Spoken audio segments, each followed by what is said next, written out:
So this video is just a update, I guess, on my mental health and and some new discoveries on that, I guess.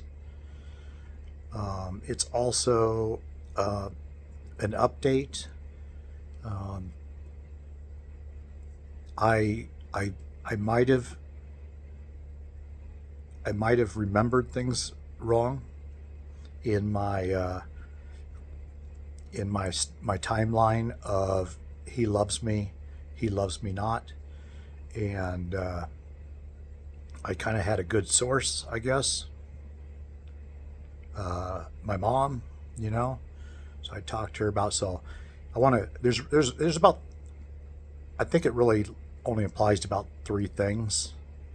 I just pretty big into honesty and accuracy, so I want to make sure that even where I don't necessarily believe, in the one case, um, I think it's fair to lay out both stories or whatever. So let's start with my health. I it's in the afternoon. I'm just getting out of bed. I just ate. I don't know what time it is, 2 or 3 in the afternoon, and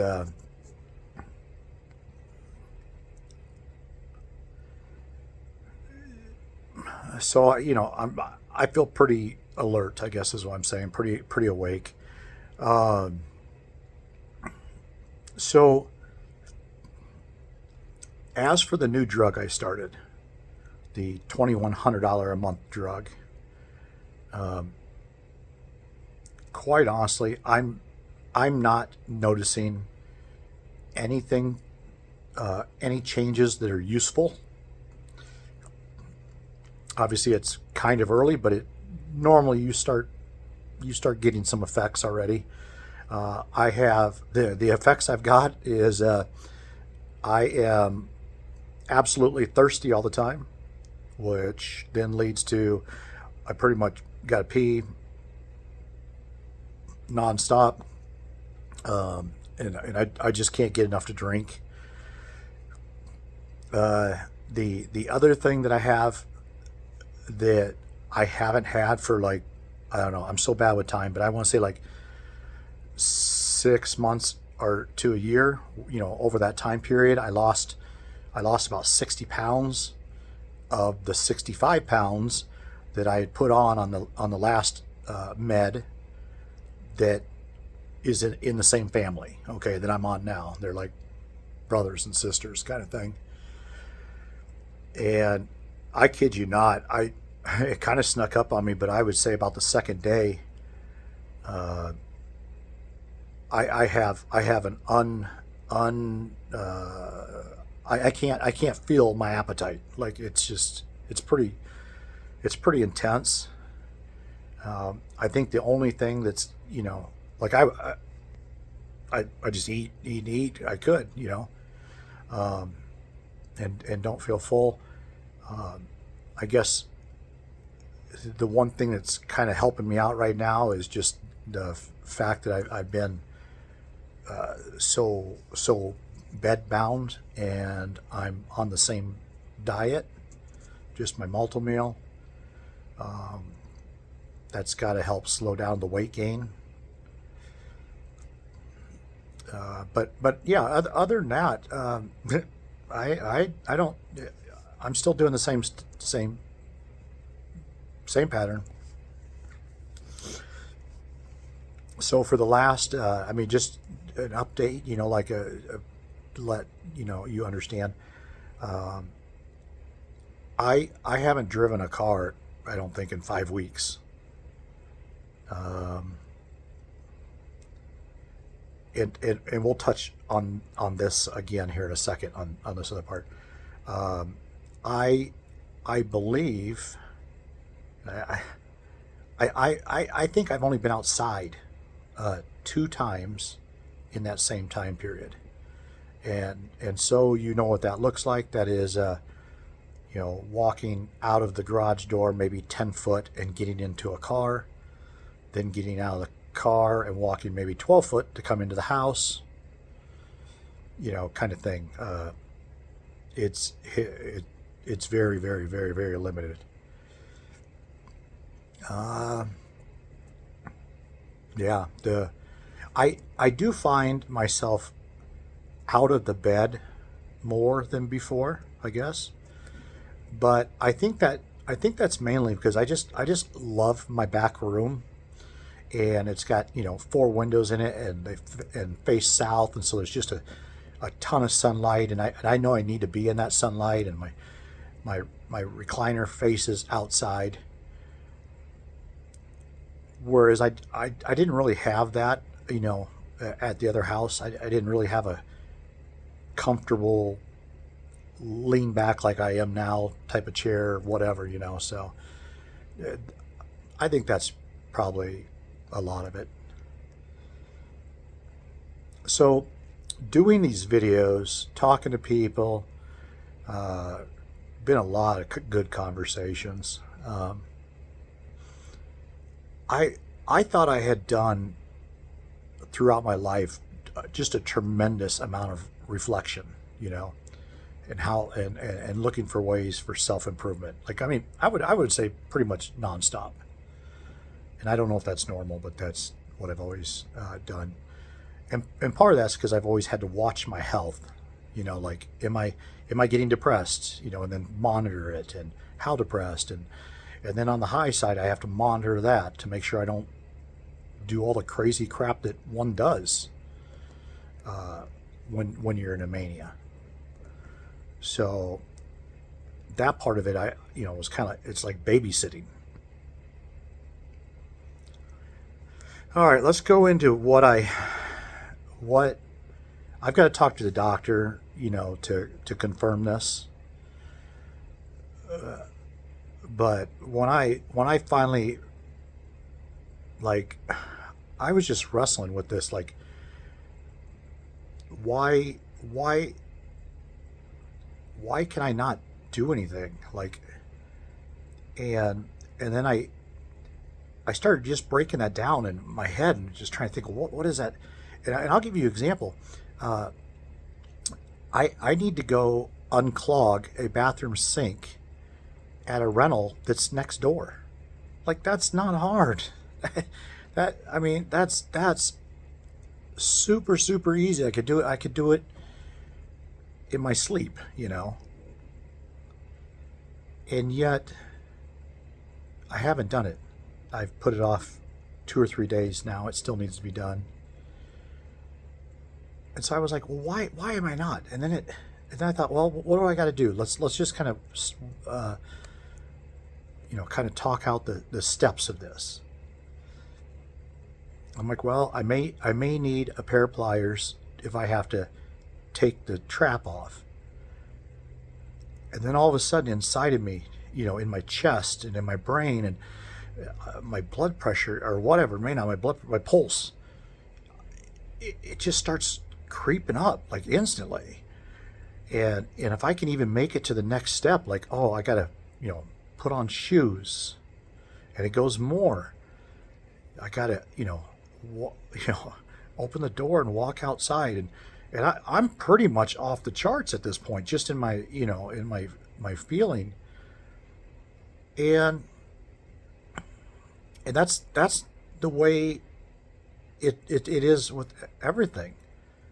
Like, and I did, um, I had to make one phone call this week. My wife tasked me with doing that, and I did finally do it today from bed. But it was the same thing. It was so I don't know if I'm using the right words, but I want to say stressful to to I don't know, I guess look the phone number up and dial it and engage in a conversation. I don't quite get it, but as I started processing through, um, yeah, that is going on. Back when I was in Platteville and gosh, the pastor was so nice to do the snow the 2 times. But literally, I love using my snowblower. It's brand new. I mean, and all I have to do is basically flip a lever, maybe one pull, open the garage door, go one direction and come back the other and bring her back into the garage, turn her off. It's kind of funny. I actually, you can't feel this, but that one actually kind of, oh, I don't know. But that was why I wasn't going to church. I didn't realize it. I was saying like the boredom and stuff, but no, it was I want to say online, sometimes, they were using the word, overwhelmed or something yeah. Anyway, so I get putting, I put these scenarios into Google and what my kind of, I guess, my symptoms are, and it pulled up a medical term, but basically it's like basically I have a phobia or whatever, and what I'm feeling is anxiety, I guess. And that's so funny because like every single week we do a whole sheet with the doctor. Every time, and there's maybe 8 or 10 questions on it, all pertaining to anxiety. And maybe sometimes I'll answer, yes, or actually they're 4, like not at all, somewhat, whatever, more, and then all the time. I don't know. But I think the most I've ever scored, and they weren't even the full number, was like a 2, 2 of them. But I was answering them honest. I mean, the way they were presented, I don't know. So I actually want to call up there and have them read them to me again, versus waiting, and just listen differently, I guess, and see if I've been answering wrong, or if they're not asking, if that questionnaire doesn't catch what I've been going on. I'll give you a good example of this. So there's some questions about mania, okay? And one of those questions is something about spending that has caused your family financial hardship.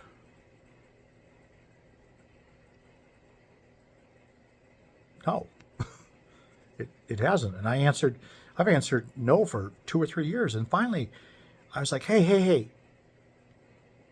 And this is not bragging. It's just a relationship. I mean, a little over a month ago, I bought, what did I buy? 1, 2, I bought 3 vehicles and some tools, and I spent $10,000. So I knew that, but the question was, did it cause you financial hardship? And I mean, we could have done without, that impact, but it was fine, And seriously, this is not about where we are or not. You could scale these things down to any number, but when they're only asking, is it causing financial hardship? I could see, I was part of it, I was getting missed, in that the way the question was asked. And so I finally asked the lady who always asked my questions, and I said, hey, I mean, I used that example, and told her just what she says. Well, I would probably count that. So I answered yes for that time period, So, I don't know. I'm not, let's just put it this way. I read through a whole bunch of crap, scrolling down on Google, and it is exactly what I'm experiencing. It like it basically kind of gives a name to the feelings I've had where I didn't have the right words to describe it. It's yeah, it's totally what I've been dealing with. And the my I don't know. My my excitement quickly faded, um, because the number one way of, I guess, fixing this. Gosh, my heart, my chest is just hurting. Right, you can't hear it, but it's uh, is kind of to plow through it. They call it like cognitive restructuring or something like that, and I very much am aware of that, and I'm not excited at all about this. Um,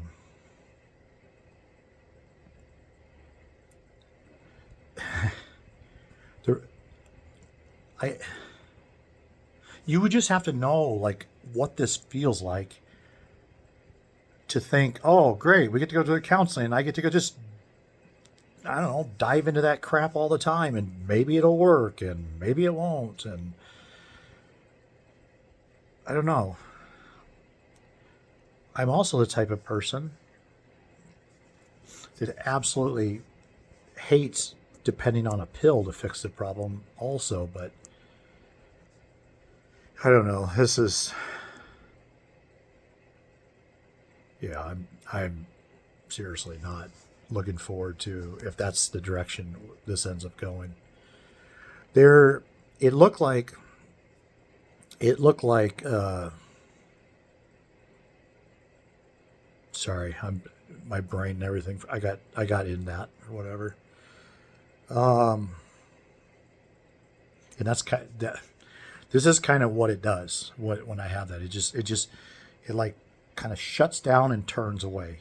Even if it's inside my head, it just and really it's like a feeling of tiredness after, like gotta go rest. And it's yeah, I don't know. And I don't know. I don't know why I missed it, that I wasn't putting all these things together, but uh it looks like the second thing they do, or if the first doesn't work, or in tandem, is they put you can get on some stuff for anxiety or whatever.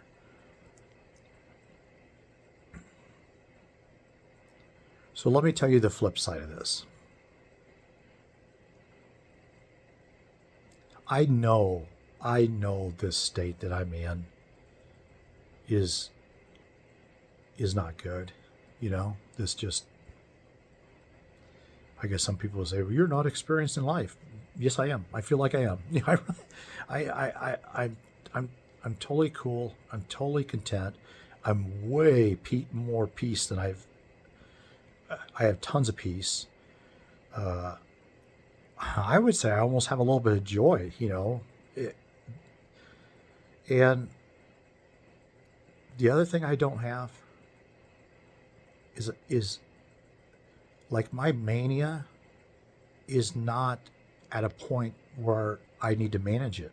Like I have to babysit it, and my depression has nothing to do. They're thinking some of my sedentariness is depression and stuff like that, but my in the bathing or whatever. But the sorry, my brain. Uh, oh wait, the depression and the voices, just anything of voices. Other than that little blip I had, which was really quick. I mean, probably both times were under 2 minutes each, maybe. I'm not. I'm not doing anything or needing to do anything to monitor my down. I I don't think anybody would realize just how exhausting my my mental health has and is. I'm pretty much just one or the other. Like I've told you guys, the my normal, like I guess like other people, when I walk across it, it's a Chicago alley, about 3 steps. Translation, I don't even know anymore. I just skip it. Whereas it used to be a huge field. I could dwell in there and I'd have good seasons. Like I don't even know, 6 months, year and a half seasons in that state. That's been a very long time ago. A very long time ago. So it feels really nice. I There's just so much peace. Relaxing, uh, freedom. Because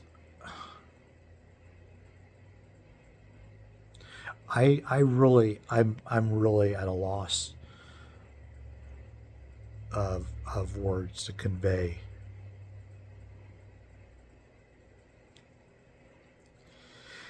how overwhelming the other way is and how tiring it is, and I hate it. I freaking hate it.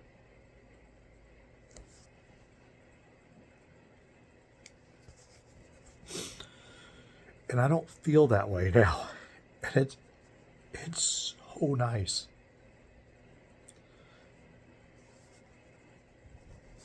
Sylvie, my cat just came up here. Come here, buddy. So the idea of possibly losing that and changing that, it doesn't seem very desirable. I'm just really content in this place. But I understand. Even I can see, like, this. Is this really? Can this? I mean, is this it? I mean, really? And then, of course, I have loved ones and family, and we have a business. Um, and my wife. I'm I get it.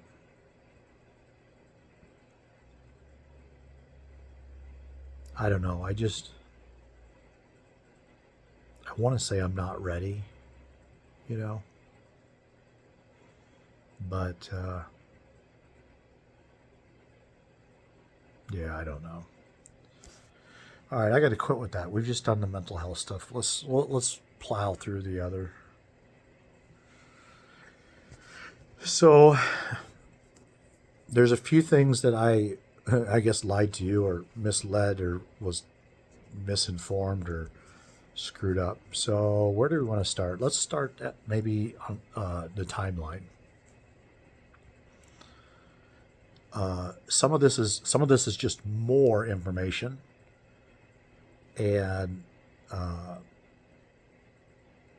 some of this is correcting information. So okay, so I shared with you guys, I think in number one, that this is when I was just a wee little one, and that my dad had basically beat the shit out of my mom, and that is true. And in fact, I would guess it was worse than than I knew it to be,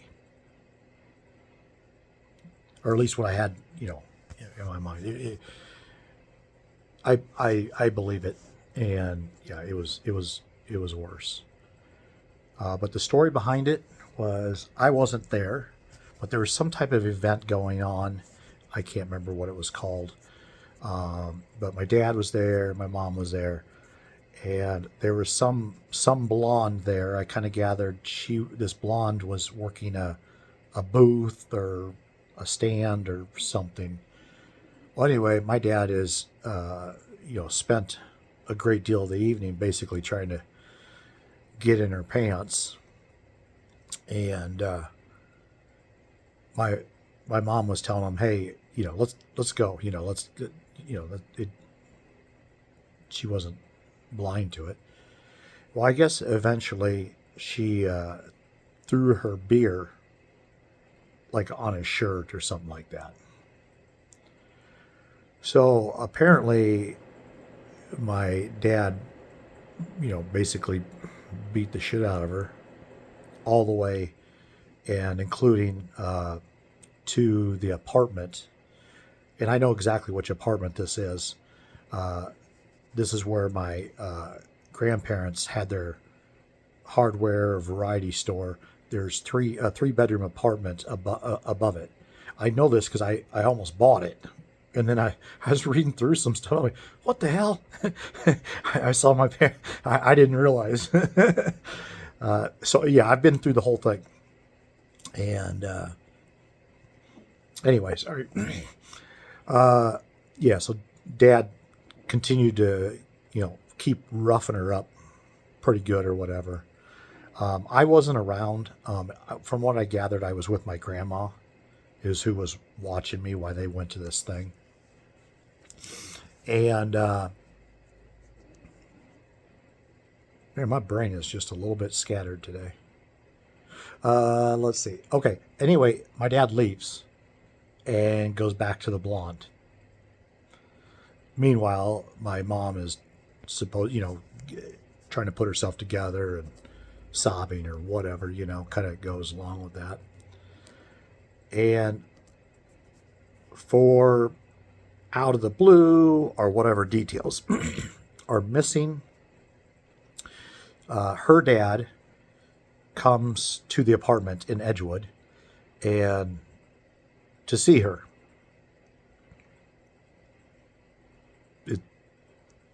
Oh, I guess it could happen.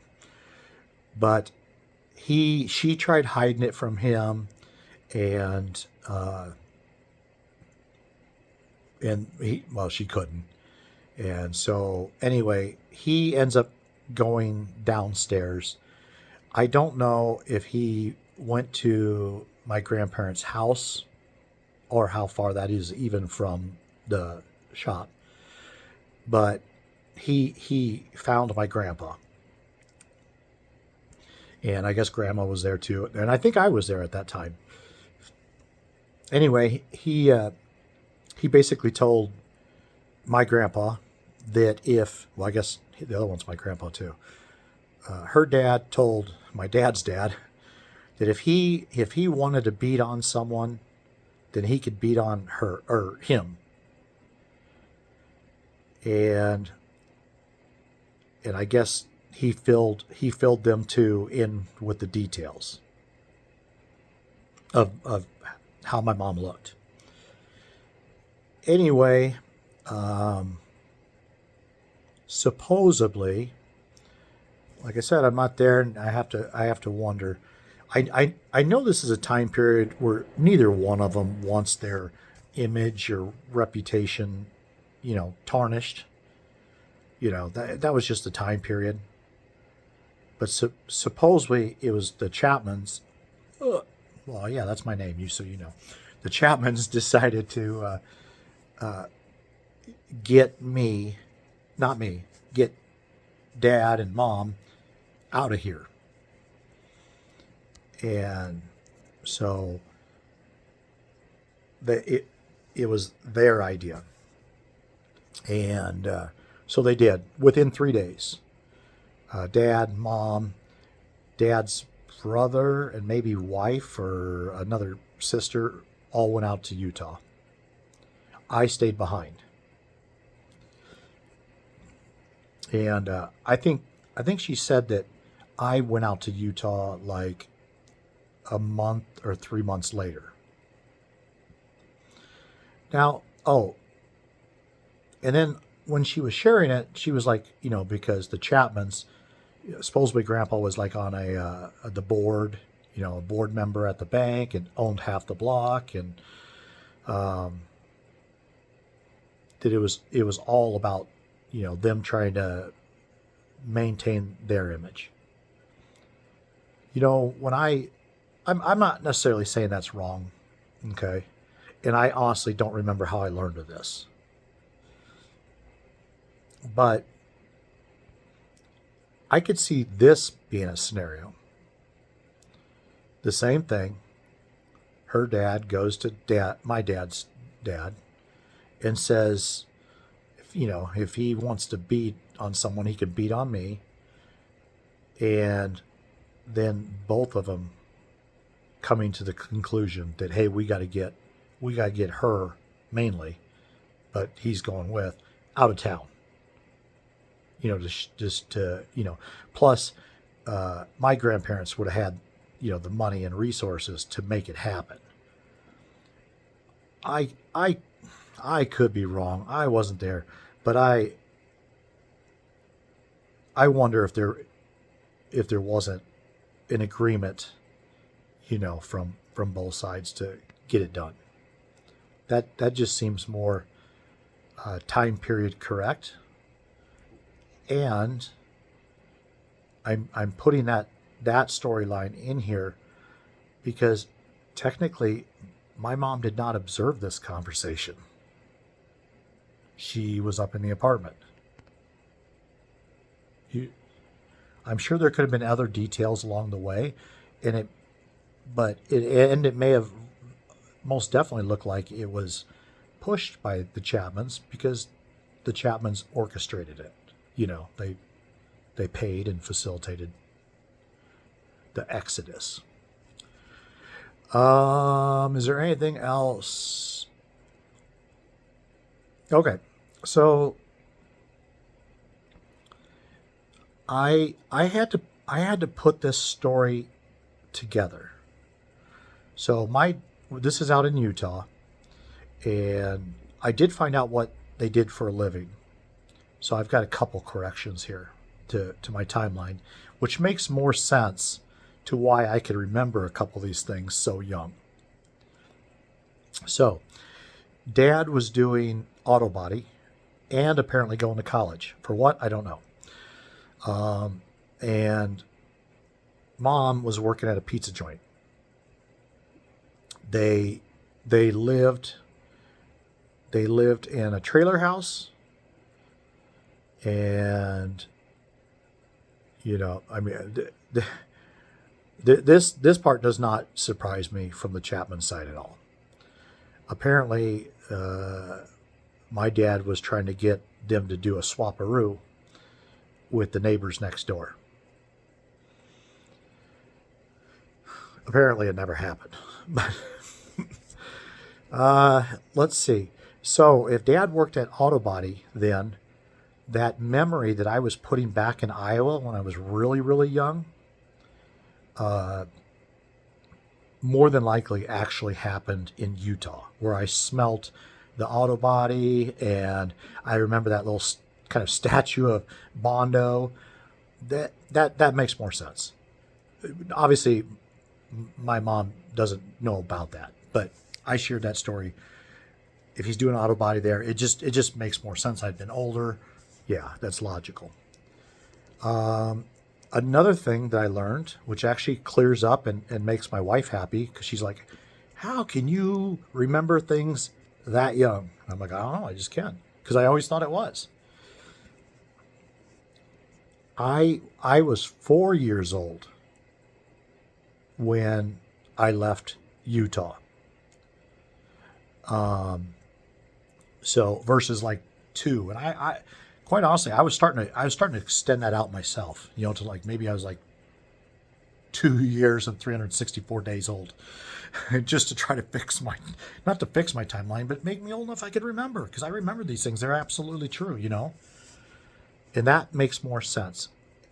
Okay, the next part makes sense too. Well, let's back up a step. Mom recently, within him leaving, it could have been that day, day before, or whatever, she wanted a divorce.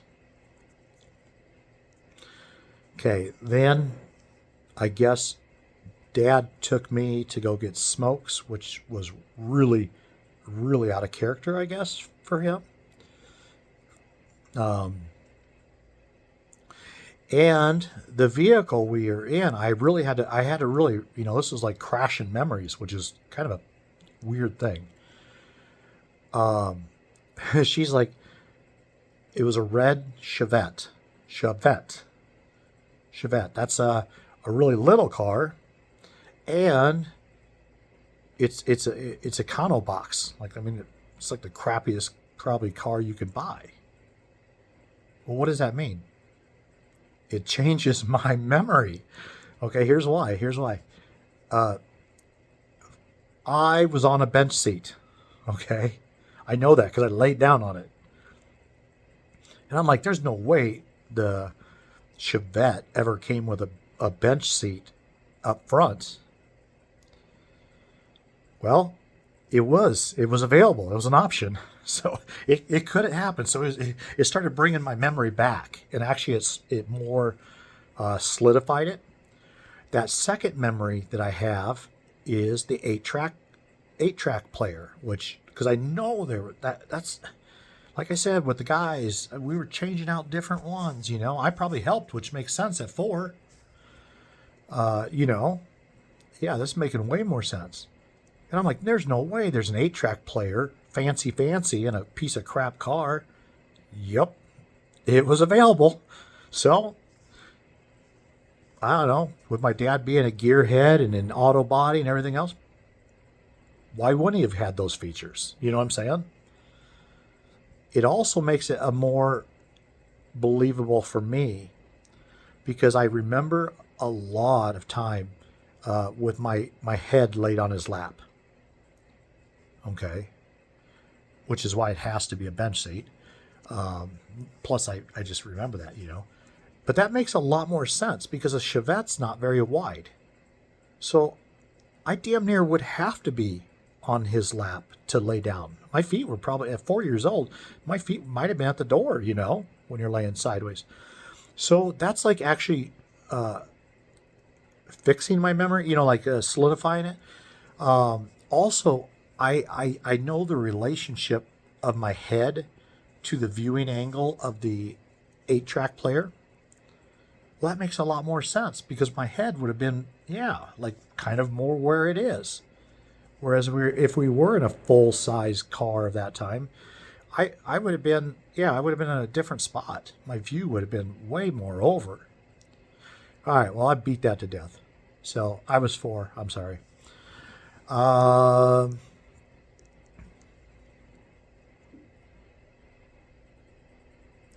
the information I got about my mom trying to find me when I was in Hot Springs, her version of the story is a little different than what I was told by I can't tell you who. Um, so supposedly she had called for once she finally found the number. She called for she said like 3 weeks or a month before it was finally admitted that I was there. And the message she shared that my grandma said or whatever seemed to be a little bit more milder than what I've always remembered. It wasn't like, I don't know, you come around, we'll just absolutely decimate you and, you know, court and everything else. It was just, I thought it was softer. I thought it was softer, but it was still the same gist. So, my mom was mad at my grandma because she was a devout Catholic, and she had me sprinkled without their permission, so that I wouldn't go to hell if I was to die. Yeah. Oh, I guess my mom was pretty upset. Uh, when they were out in Utah, they both did become Mormon, and they actually attended church. They never went anywhere with it, like temple or just really anything.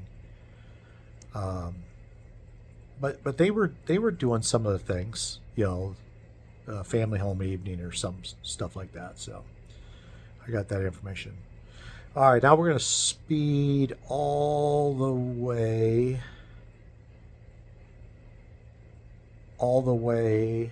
to Ensenada Street, to the day that the cops showed up at the house and I was put back in the hospital. Um, there's not much difference in this story from mine, but like I said, I want to make sure I get it documented for at least me. Um, Supposedly, my stepmom called my biological mom because she was very concerned about me, being depressed and suicidal. Um,